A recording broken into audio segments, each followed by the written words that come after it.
Damos la bienvenida un día más en Radio Solidaria y Solidaria Televisión, en la tertulia de amigos, que hoy contamos con la presencia de Carlos Reitz. Carlos, bienvenido.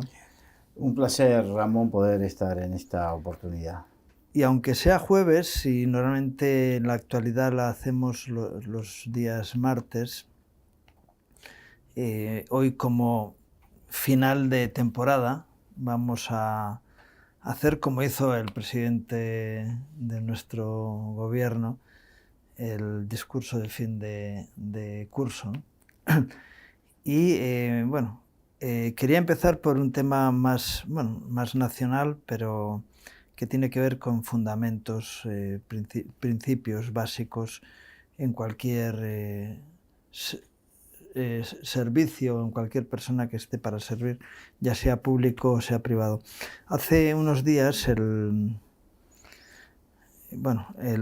cargo militar más importante de la Guardia Civil se defendía diciendo: yo tengo que defender los intereses del que me nombró.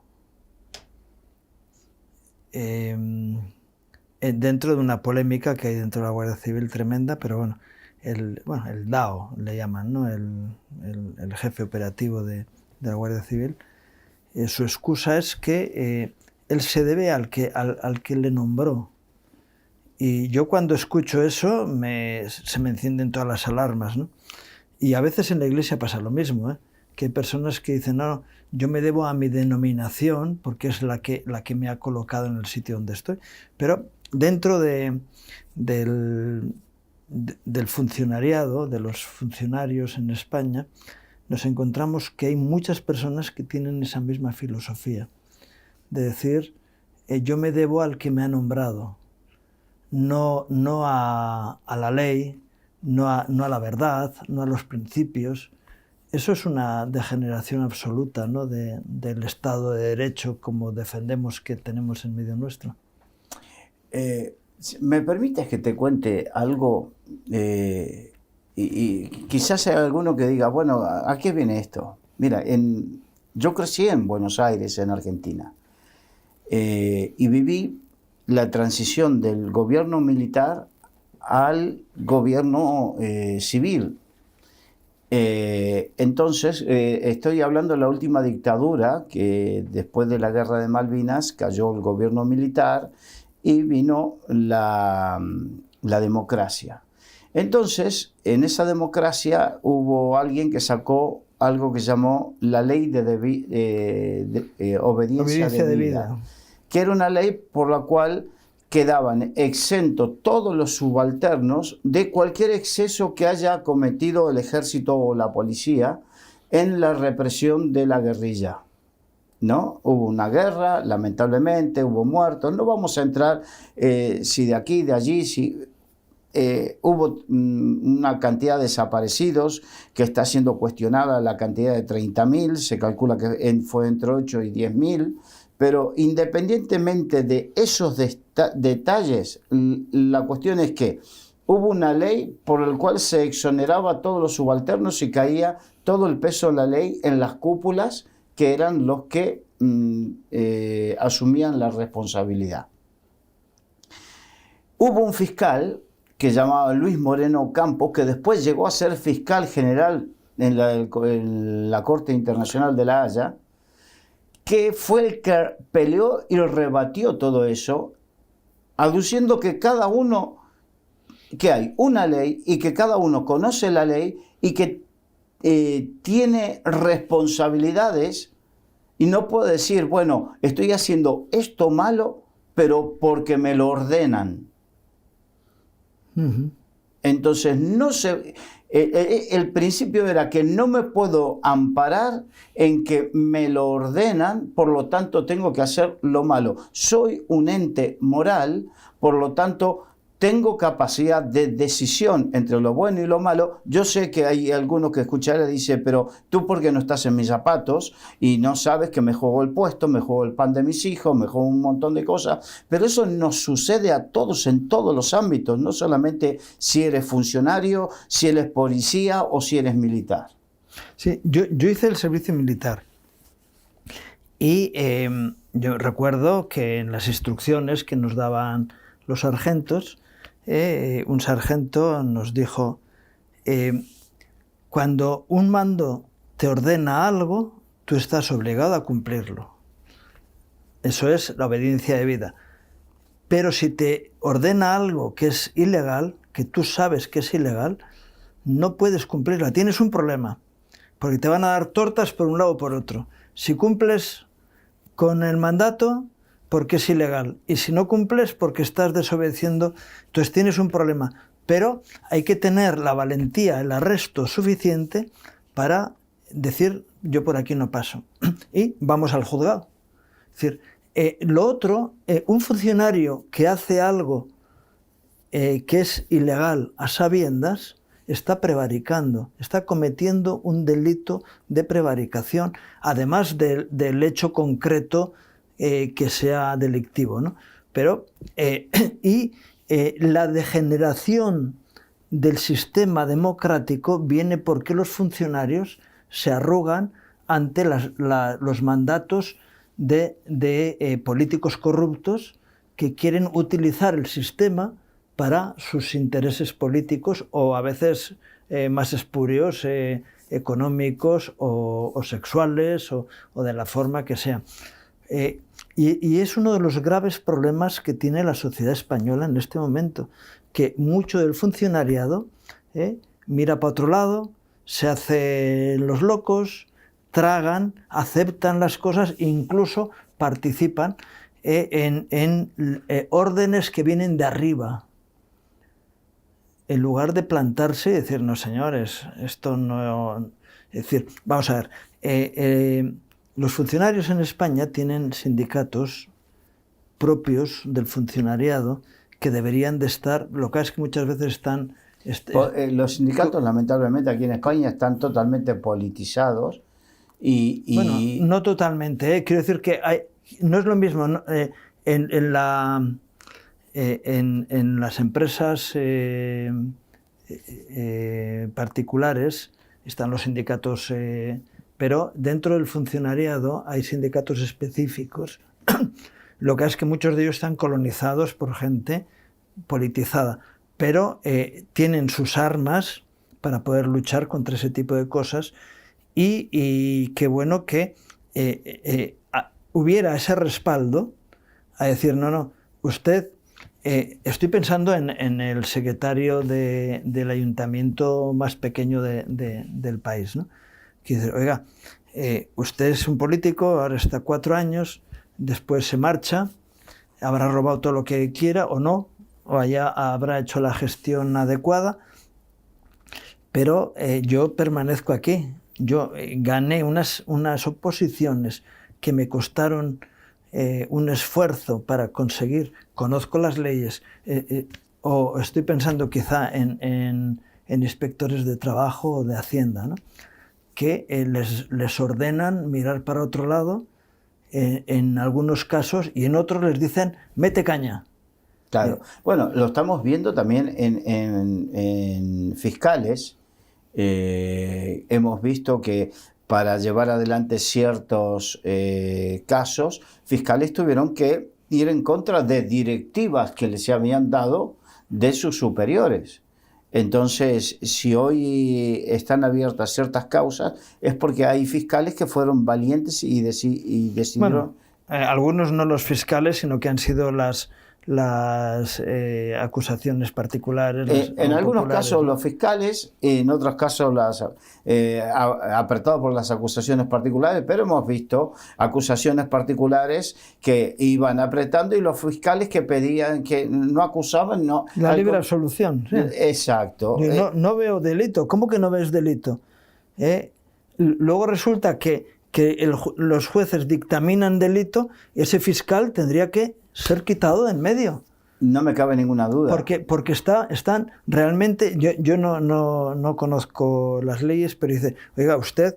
No, es obediencia debida. No, usted que está ahí cobrando un sueldo para cumplir con una responsabilidad está haciendo lo contrario. Y así, en tantos estamentos donde el funcionariado...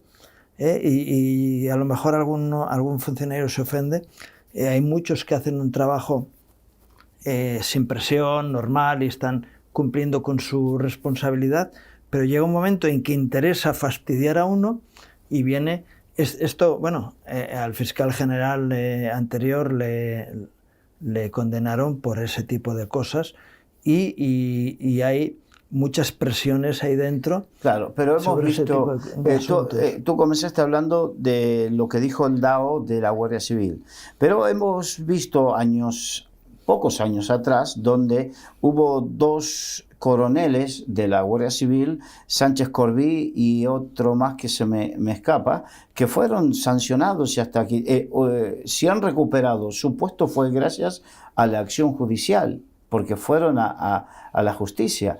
Pero, claro... El otro era de los Cobos, ¿no? Exacto, Pérez de los Cobos, que por un motivo o por otro, uno porque no quiso dar información de una instrucción que solamente el único que puede pedirle información es el juez que lleva el caso, entonces por cumplir con la ley y no dar la información a alguien, creo que era un superior, no sé qué.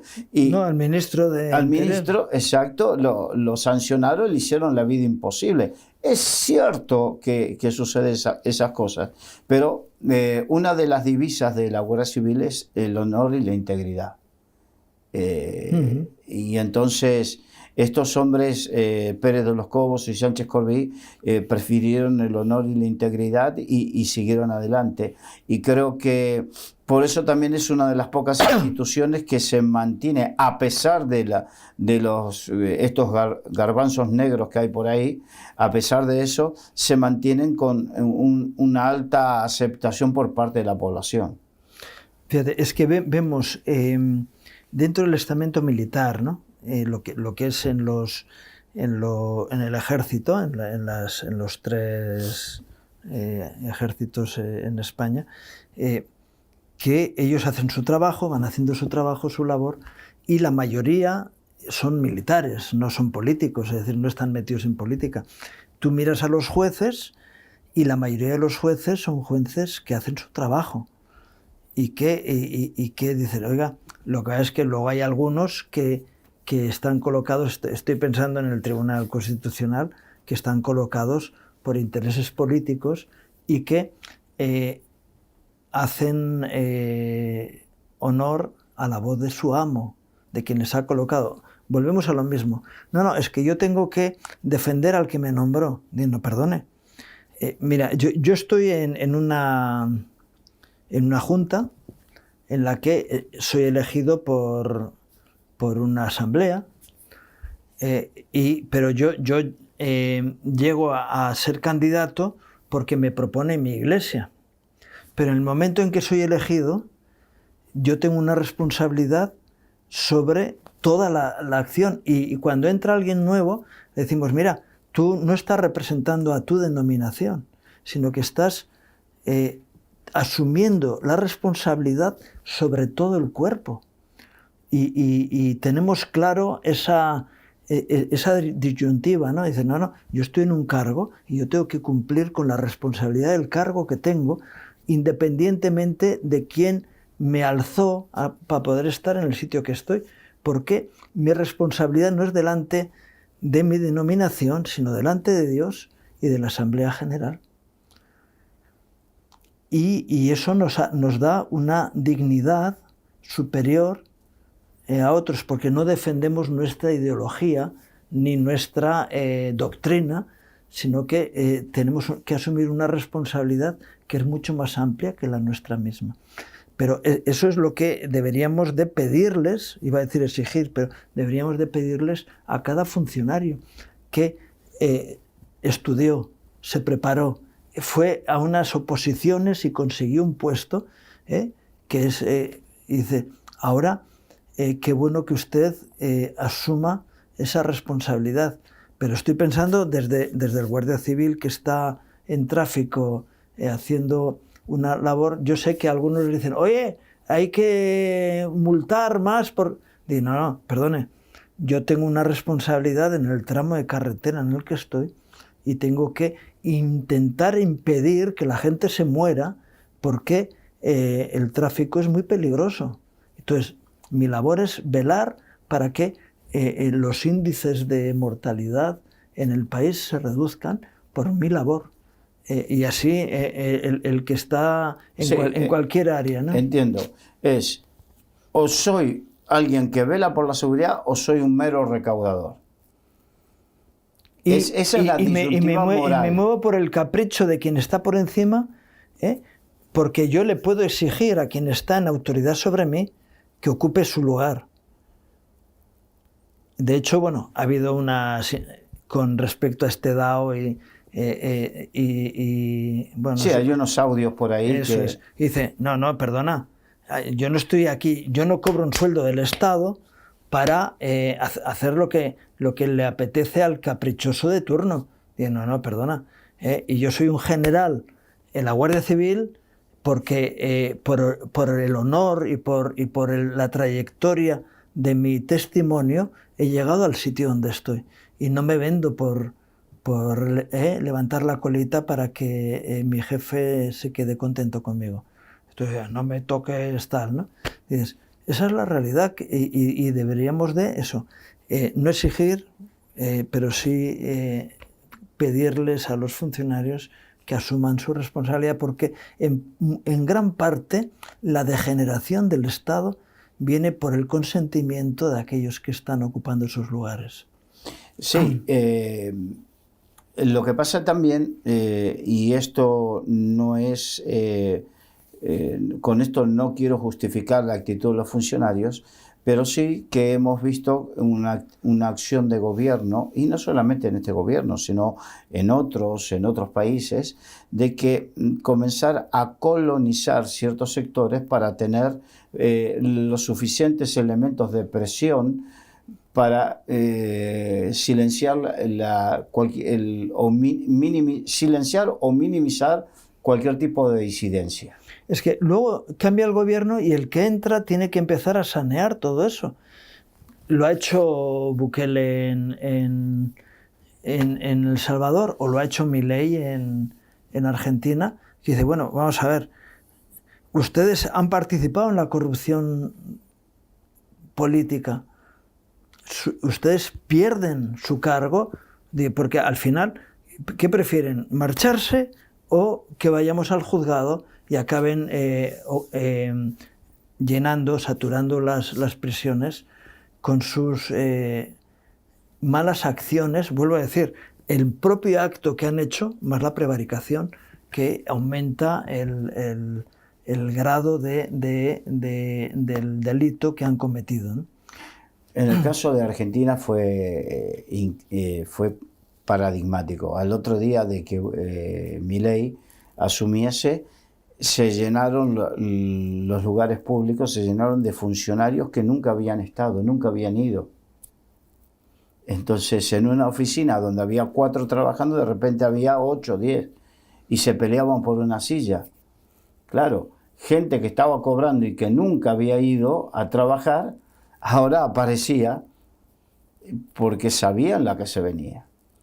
Y bueno, esas son las cosas que evidentemente sociedades que se van degradando, que se van corrompiendo, que se van... yo creo que también tiene que ver con los gobiernos salen de la sociedad, no que los gobiernos son entes autónomos. O sea que si son corruptos es porque salieron en medio de una sociedad corrupta. Sí, lo que pasa es que a veces son los corruptos más corruptos que trepan para alcanzar esos lugares. No me cabe ninguna duda. Quiero decir que el porcentaje de corrupción a nivel... Es verdad, tantas personas que dicen, oye, a mí hazme esto, pero no me cobres, te pago en negro. Dicen, no, perdona, no me insulté. Las leyes pueden ser justas o injustas, pero yo quiero cumplir la ley. ¿Por qué? El Señor, bueno, la Biblia y los apóstoles dijeron, no, mira, empezando por el Señor mismo, hay que dar al César lo que es del César. Si las leyes están puestas así, cambiemos, vayamos al legislador, presionemos al legislador para que cambien las leyes, pero no incumplamos porque justificamos el trapicheo en lugar de hacer las cosas en buen orden. Y entonces estamos participando de la corrupción. Es decir, Jesús les dijo a sus discípulos: vosotros sois la sal de la tierra. Si la sal pierde su sabor, es decir, si la iglesia está corrompida también, ¿cómo va a sanear la sociedad? En los países donde hay dignidad, yo siempre pongo el ejemplo, cuando llegamos a Alemania y a Suiza, nos sorprendió ver que en una estación de autobuses o de trenes, los periódicos estaban puestos encima de una mesa y con un platillo al lado, y la gente agarraba su periódico y dejaba el dinero ahí.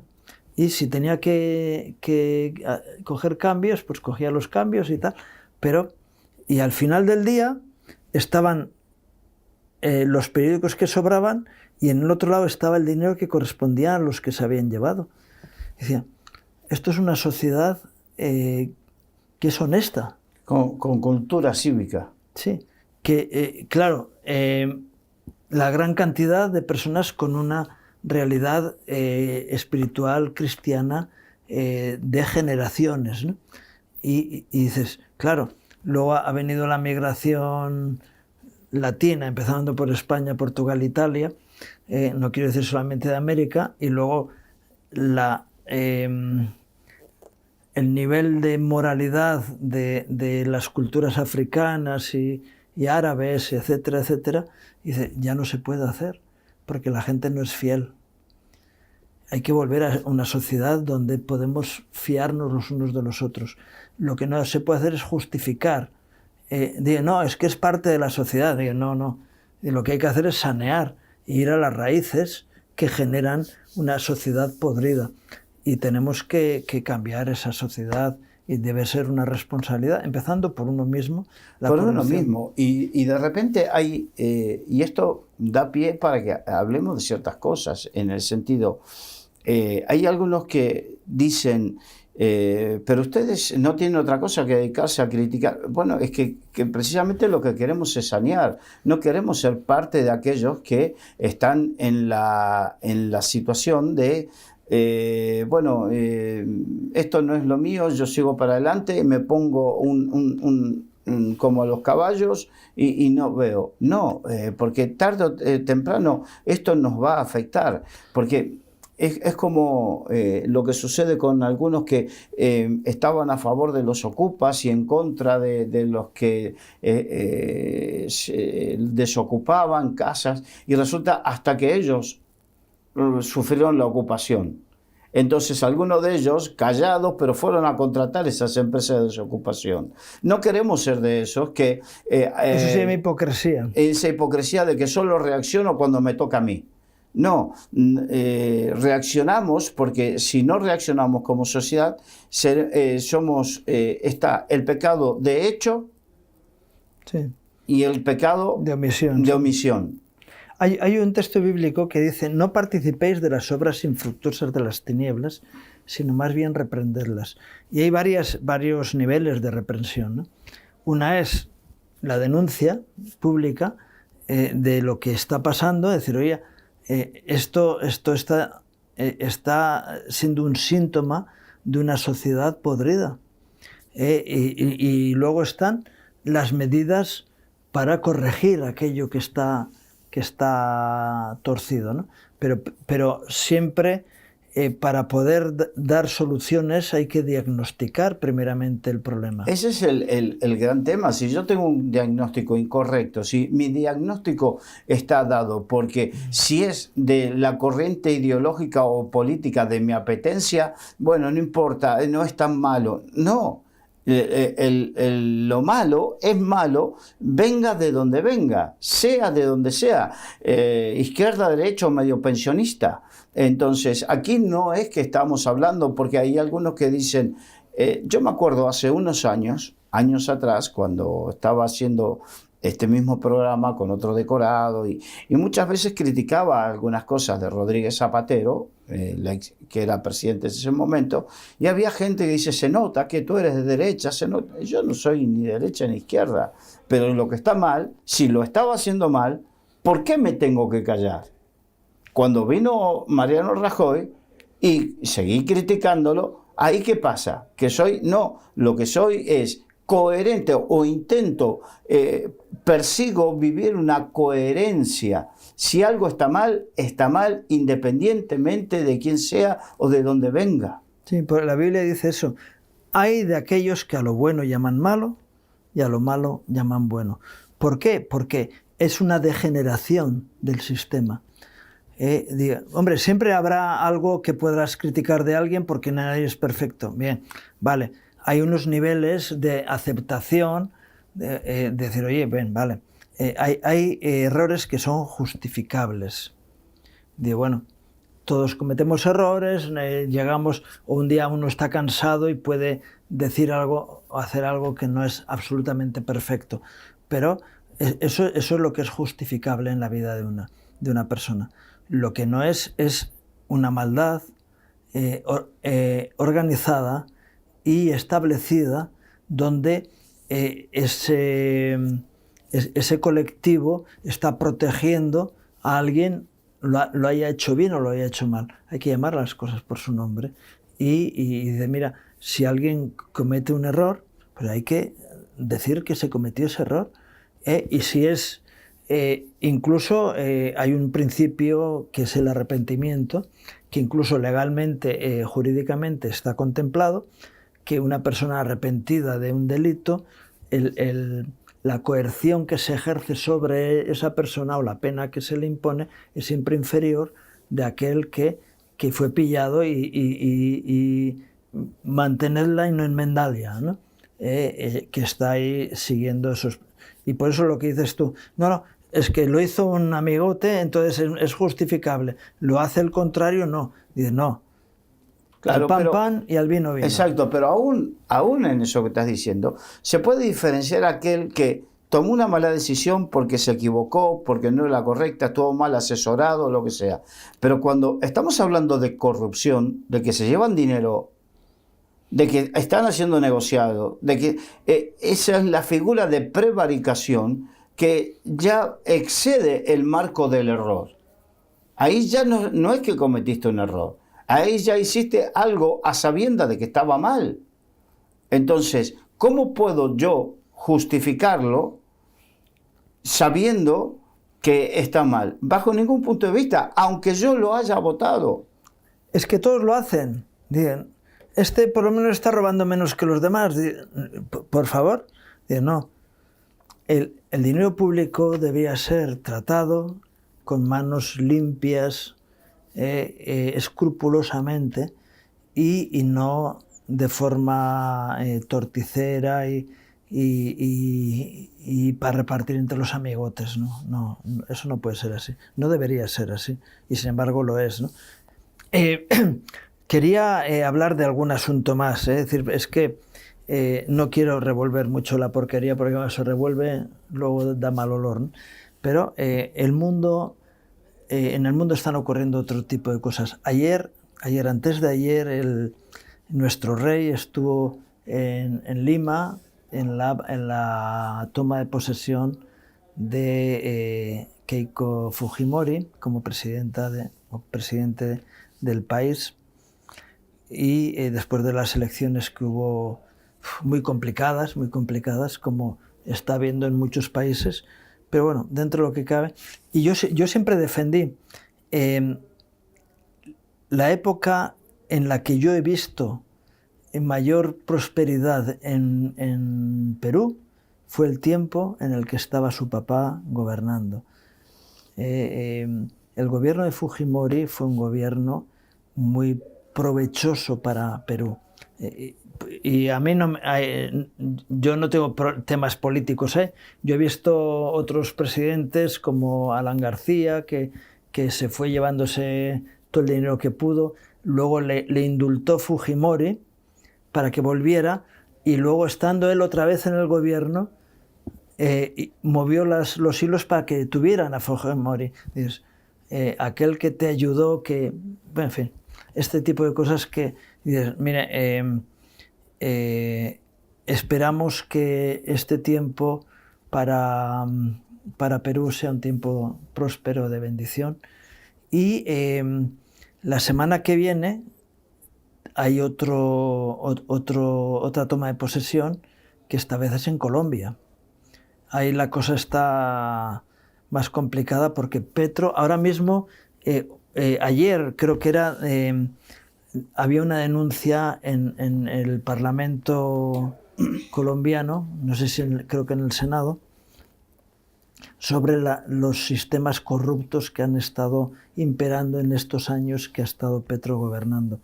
Y el día, creo que es el 8 o el 9, es el cambio de gobierno. Es decir, estamos en ciernes de un cambio de gobierno en Colombia, que esperamos que también sea un gobierno bendito, donde Colombia sea prosperado. Bueno, el presidente electo de la Esprilla es otro outsider de la política. O sea, que no viene del estamento político de un lado o de otro, sino que creó un partido político o generó un movimiento político externo y rompió con la falta de credibilidad. Y bueno, es alguien parecido, no digo que sea igual, a Milei, en el sentido que... De liberal. Liberal, alguien que viene también no habló de una motosierra, pero sí viene con... yo escuché un vídeo donde él explicaba que hay embajadas y consulados que va a cerrar o va a fusionar en lugares donde no tiene sentido que haya tanta cantidad, y que le va a exigir a los funcionarios de las delegaciones en el exterior rendimiento que rindan cuenta de lo que hacen o dejan de hacer. Entonces ya tenemos que... Eso es lo que yo escuché en un vídeo de boca de él. Ajá. Entonces ya tenemos un hombre que piensa con una mentalidad empresaria, en el sentido de que si estás ahí es para algo. Claro. Entonces tienes que ser fructífero en lo que hagas. Tiene que fructificar de alguna manera. Estaba pensando en Colombia, también he visitado bastantes veces, y la época en la que por Bogotá se podía caminar por las calles sin sentimiento de peligro fue con Uribe. Y muchos dirán, oh, mira, asumió la responsabilidad del gobierno de su país y luchó contra la guerrilla. Luego el siguiente que vino detrás de él hizo cambalaches con la guerrilla, y lo que hizo fue degenerar el país, porque tú no le puedes alimentar al corrupto. Tú no puedes darle ánimo al terrorista, al narcotraficante. ¿Por qué? Porque su corrupción te va a contaminar. Cuando tú encuentras un foco de contaminación, es decir, una basura en un sitio, que intentas guardarlo, que no contamine el resto, y echarlo fuera lo antes posible, ¿no? Yo recuerdo en Burkina Faso que me llamó la atención que la gente sacaba la basura de su casa y la ponía en la acera de enfrente. Y el de la acera de enfrente hacía lo mismo, con lo cual estaban las calles llenas de basura. Porque en lugar de llevarlo a un sitio donde no te corrompiera, es decir, solamente lo llevaban un poquito más lejos. Y no, la basura hay que sacarla fuera, hay que darle una solución. Y la basura moral o espiritual hay que hacer lo mismo. Dices, no, hay que limpiar. Y en Colombia ocurrió eso, que el sustituto de Uribe, ahora no me acuerdo el nombre, pero hizo cambalache con los delincuentes que habían degenerado el país, mientras Uribe había peleado contra ellos y podías caminar por las calles de Bogotá con libertad, cosa que no ocurría antes y que volvió a no ocurrir después, y que esperemos que vientos de libertad puedan ir ocurriendo en ese país ahora. Bien, más asuntos. Tenemos las dos grandes guerras, hay más guerras, pero las dos grandes guerras que nos afectan más directamente aquí, que son Ucrania e Irán, ¿no? Y Zelensky ha estado estos días en la Casa Blanca y es curioso, él sale con un mensaje y Trump sale con otro mensaje diferente. Recordemos que estos días atrás se ha estado hablando del acuerdo que hay entre Putin y Trump para terminar con la guerra. Y Zelensky sigue diciendo, no, me tienen que apoyar para... Y Trump dice, en el último mes ha habido 25.000 muertos. Yo no sé si son los valores reales, pero en Ucrania, Rusia, en toda esa zona que está la guerra, 25.000 muertos, aunque fuera en los últimos 6 meses. Es insoportable. Se habla de que Rusia, solamente en Rusia, tiene 1 millón de soldados muertos y que por lo tanto eso va a implicar un problema demográfico grande, porque estamos hablando de 1 millón de hombres jóvenes en su mayoría, y eso va a implicar un problema demográfico muy grande. Pero y en Ucrania mucho más, porque es una cantidad mucho más reducida y podemos estar hablando a lo mejor de 300.000 muertos. Es una generación entera desaparecida por un asunto, bueno, entonces ¿qué hacemos? Dejamos, bueno, yo no sé cómo se tienen que solucionar las cosas, lo que sé es que qué grave es seguir manteniendo una guerra que no hay por dónde. No, que se puede, así como está, se puede enquistar por décadas. Verdaderamente se puede enquistar por décadas. Y a un precio de que lo pagan otros, no los políticos que deciden mantener la guerra, sino que son otras personas que son las que mueren. Precisamente Zelensky viene a Occidente a pedir, si no es a la Unión Europea, es a Estados Unidos, a pedir recursos para seguir con la guerra. Para seguir matando y muriendo. Exacto. Y Rusia, bueno, tiene otra, no viene a pedir recursos de este lado, pero sí está pidiendo otro tipo de recursos, poder vender su... Bueno, ahora mismo Corea del Norte no solo lo ha ofrecido, sino que van a ir 30.000 combatientes más a apoyar a Rusia. Bueno, precisamente he visto un vídeo donde sería la segunda oleada de combatientes, porque la primera, los combatientes norcoreanos están tan mal preparados, contaba uno, que utilizaban tácticas de guerra como si fuese el Vietcong. Entonces, y tácticas muy antiguas, y que se exponían mucho y que fueron masacrados muchos coreanos. Sí. Entonces, claro, recordemos que dentro de la Federación Rusa están los chechenos y que hay un líder checheno con lo cual Putin no puede jugar. Y ese líder checheno quería hacer las cosas de determinada manera y como no lo dejan, entonces se agarró y se refugió en su sitio con sus... uno que se llama Kadyrov. Entonces, con ese líder no puede jugar y por otro lado aceptó lo de los norcoreanos porque los norcoreanos es carne de cañón.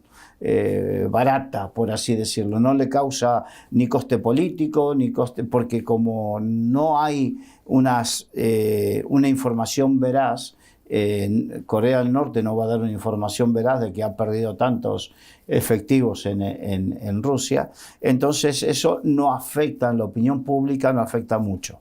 Entonces, como tú dices, hubo primero una masacre de norcoreanos y ahora va a haber otra masacre, lamentablemente, por la forma en que están adiestrados, por el tipo de equipamiento que llevan, por el tipo de guerra que están haciendo.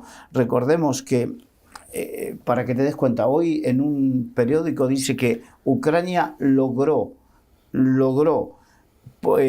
hacer de una granada una bomba termobárica. son unas bombas muy específicas que tenían los rusos y que producen una gran destrucción, pero el poder destructivo proporcional lograron meterlo en una granada ahora los ucranianos. En esta guerra lo que más ha crecido o lo que más se ha desarrollado es la industria ucraniana, claro, de bélica. Sí, de hecho, en Ordesa había especialmente hay fábricas que están siendo atacadas directamente por Rusia. Incluso desde el Mar Negro, que bueno, es costa, entonces tenían ahí instalaciones para hacer drones, para toda esta tecnología. Claro, es justo el lado contrario a donde están los frentes y están siendo atacados esos lugares de fabricación de materiales bélicos. Claro. Sí, ahora, tú decías, de esa reunión, Zelensky salió con un discurso y Trump salió diciendo otra cosa. Es típico, cada uno le habla a su público, ¿no? Pero lo que es coherente con la decisión que habían tomado Putin y Trump, decir, oye, vamos a ir enfriando esto hasta que termine. Lo que Rusia querría es un armisticio y que Zelensky salga del lugar y haya un gobierno provisional que administre el final de la guerra y la reconstrucción, lógicamente, y Zelensky dice, no, aquí no me sacan porque yo tengo que seguir chupando el bote todo lo que pueda. Lo que pasa es que Zelensky está viendo que en los últimos par de meses, con estos avances tecnológicos, ha obtenido victorias muy importantes porque ha logrado atacar centros logísticos importantes dentro del territorio ruso y aún lejos, como refinerías, fábricas de armas, polvorines. Ha logrado con la tecnología de drones a distancia, ha logrado y ha sido efectivo con todo eso. Ahora se ha envalentonado y piensa que está en una mejor posición para lograr la victoria. Bueno, Rusia podría acabar con Zelensky mañana si quiere, pero bueno. Claro, pero tendría que usar armamento no convencional y ya entraríamos en otra historia. Claro. Bueno, esta es una de las guerras que está ahí y que eso tiene un fin relativamente rápido. Y otro es la guerra de Irán, que bueno, no sabemos cómo llamarle, pero cada día está la amenaza que no es solo una amenaza, sino que se está generando, transformando en una realidad. Dice Trump, por cada barco que se hunda o tenga problemas en Hormuz, yo voy a destruir una estructura, una infraestructura civil. Entonces, un barco, 2 puentes, una autopista, una central eléctrica, pum, pum, pum, voy a ir minando y cada noche están bombardeando lugares, reduciendo todavía más la capacidad militar de Irán. En realidad, el mayor daño que puede hacer Irán es por medio de subversión, es decir, terrorismo. Y lo que están haciendo, de hecho, bueno, hace unos días un barco que en Hormuz hay dos vías. Yo no conocía ni dónde estaba Hormuz, pero te vas enterando, ¿no? Una pasa por la zona iraní y la otra es por ¿cómo se llama? Omán, ¿no? Omán. ¿Y qué ha hecho Irán? Ha minado la vía de Omán para que por ahí no pasen los barcos y todos tengan que pasar por su lado. Pero claro, sigue poniendo minas para evitar que los barcos vayan por la vía de la competencia, vamos a decir. Y claro, dice, oye, cada barco que haya, que tenga una incidencia, vamos a minaros vuestra realidad. Y eso sigue adelante. Además de Zelensky, estos días ha estado en la Casa Blanca el presidente Netanyahu. Con el propósito, y ahí ya han salido con un mensaje común. Recordemos que últimamente había desavenencias entre Netanyahu y Trump.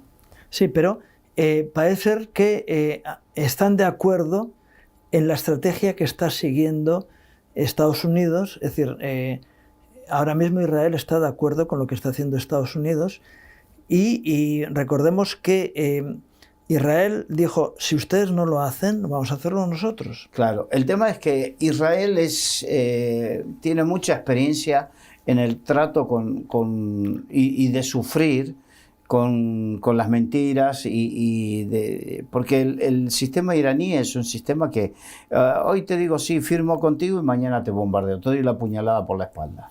Eso es muy típico del sistema iraní. Entonces, como Israel lo conoce y no se fía un pelo, Netanyahu no estaba de acuerdo cuando Trump firmaba los acuerdos de paz porque decía, te van a engañar, te van a engañar. Y al final resultó así, que directa o indirectamente te engañaban. Al escorpión no le puedes decir que te lleve... exacto, no puede ser. Encima de la rana. Exacto. Entonces lo que pasaba con Netanyahu era eso. Ahora que Trump no es tonto, lo que pasa es que Trump es más negociador que Netanyahu. Lo que pasa es que también la guerra no es lo mismo la incidencia del sufrimiento en un lado, en un país que en otro. No es lo mismo la incidencia, lo que se sufre en Israel de lo que se sufre en Estados Unidos. Entonces, a Israel le va la vida, le va la propia existencia. En cambio, a Trump no. Entonces, tú tratas las cosas de diferente manera porque por ese mismo prisma. Mientras lo tuyo es un problema puntual, para Israel es el problema vital, sí. Existencial. Sí, de hecho, además de esto, Israel está teniendo otras batallas internas dentro del país. Parece ser que el tema del Líbano está más o menos conducido, es decir, no está habiendo demasiadas noticias nuevas, aunque... Pero porque sí. Netanyahu pagó un precio a nivel internacional, le han dicho de todo, pero nadie lograba entender lo que cómo Hezbollah era el brazo armado de Irán dentro de la región. Sí. Y luego Gaza dice Hamas que deja el gobierno y se están dando pasos positivos en ese aspecto y queda, bueno, Siria está paralizado. Sí, perdón.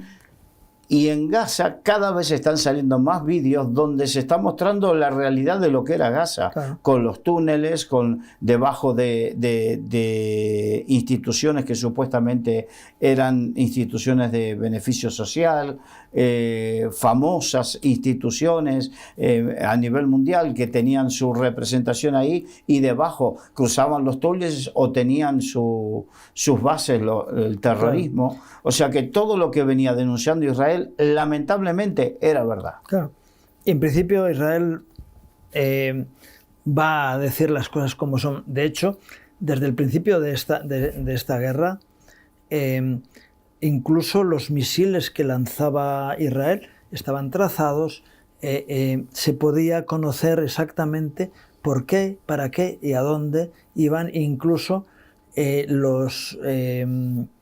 las personas que fallecían como consecuencia de eso estaban enumeradas frente al listado dado por Hamas, que estaba súper hinchado, ¿no? Bueno, ahora con todo eso son frentes que están más o menos controlados, vamos a decir, y se está realizando una labor dentro de lo que le llaman la Cisjordania, la autonomía palestina, que está, está actuando ahora mismo. Hay grupos de colonos israelíes que son básicamente de grupos ortodoxos, en fin, apoyados por el Likud, en fin, en esa área, que están intentando limpiar lo que es los campamentos de refugiados dentro de la autonomía palestina, que son lugares donde se está propiciando y generando terrorismo frente al propio Estado. Es como si en España tuviéramos una autonomía importante, vamos a decir, por ejemplo, Castilla-La Mancha, digo por nombrar una. No, y por extensión, porque es una extensión grande del país, no es Navarra, que es una extensión pequeña, o Murcia, que es una extensión pequeña, sino una zona bastante amplia, donde imagínense que en Cuenca, Cuenca, que si es Castilla-La Mancha, pues hay campamentos de adiestramiento de terroristas para luchar contra el Estado español. Dice, lo lógico es que se diga, no, perdone, una cosa es que usted clandestinamente haga cosas y otra cosa es que se establezcan campamentos donde se está propiciando todas estas cosas, cuando encima yo necesito esos terrenos por el crecimiento de población que tenemos. Y está habiendo ese tipo de batallas. Claro, en principio dicen cuatro campamentos de refugiados dentro del Estado israelí en la autonomía palestina, de gente que está siendo un hervidero es decir, lo que Gaza replicado allí en 4 lugares, y están ahora mismo intentando quitar uno de ellos. Evidentemente, cuando se sanee ese lugar, van a ir a por los otros 3, tiempo al tiempo. Y claro, te encuentras con que la opinión pública internacional está diciendo, ¿cómo pueden hacer eso? Digo, bueno, pues llévenselo ustedes a su país. No quieren. Llévenselo ustedes a su país y aquí paz y después gloria. Digo, no, ténganlos ustedes ahí. El propio, porque dice, porque es que si ustedes se los llevan a Jordania, van a tener el problema en Jordania, porque van a intentar hacer una insurrección en Jordania, como hicieron en Líbano o en Siria, en su tiempo, como han hecho. Entonces, nadie quiere tener eso. Llévenselo a Egipto. Digo, traerme el cáncer para mí. Digo, no. Entonces, ¿de qué estamos hablando? Pero está viendo esa realidad ahora mismo en Israel, y es importante que se sepa todo esto, ¿no? Un territorio grande, que es la Autoridad Palestina, donde campan a sus anchas, relativamente. O sea, es un porcentaje de Israel. Israel es pequeño, pero en un porcentaje bastante significativo está sucediendo todo esto que es en Cisjordania. Ahora, paralelamente esto nos muestra también algo que tenemos que hablar, y es la hipocresía de aquellos que el Free Palestine, y con todas las otras matanzas que está habiendo, sobre todo en África, ¿no? Hay por lo menos 3 sitios en Sudán, creo que en Uganda y en Congo, Nigeria. En Nigeria está habiendo grandes matanzas de cristianos. De cristianos, y no hay nadie, no son ¿no son importantes esas vidas? Bueno, Trump le puso colorado al presidente de Sudáfrica, porque también en Sudáfrica están ocurriendo matanzas de ese tipo, de tipo racial, contra los blancos. Nosotros lo vivimos porque estamos allá y sabemos esa problemática. Evidentemente nosotros estamos trabajando en ayudar sobre todo a población negra, porque es lo mayoritario, es donde hay mayores bolsas de marginación, pero también y nuestros hogares hay gente blanca y gente negra. Según la doctrina de Mandela, ¿no? de hacer cosas juntos, en nuestros hogares están ocurriendo esas cosas, pero a nivel social es un problema. Lo que pasa es que nosotros nos defienden de un lado y de otro. Dicen, no, esta gente nos ayuda, y no está por esta división racial que se está generando en diferentes sitios. En unos sitios racial, en otros sitios religiosa, pero definitivamente hay unas situaciones de odio tremendas en muchos lugares. Lo que pasa es que eso, a nivel del funcionamiento mundial, no son importantes, o vamos a decir, o representativas. Sin embargo, lo que pasa en Israel, entendamos que es el reloj del mundo, y lo que allí ocurre es significativo para el resto del planeta. La verdad que sí, proféticamente es significativo para la humanidad a nivel profético. Ahora, la verdad que tenemos que entender que la pobre gente que está sufriendo lo que está sufriendo en esos países, cómo miramos para el otro lado, y esto muestra la hipocresía de ciertos movimientos de defensa de valores o derechos humanos, que no es así. Lo que es un antisemitismo, un antijudío, que es muy peligroso, porque eso derivó aquí en Europa, en la Europa culta, en la Europa cuna de civilizaciones, en la Europa de lo que quieras, derivó en una matanza de 6 millones de judíos. Sí. Así es.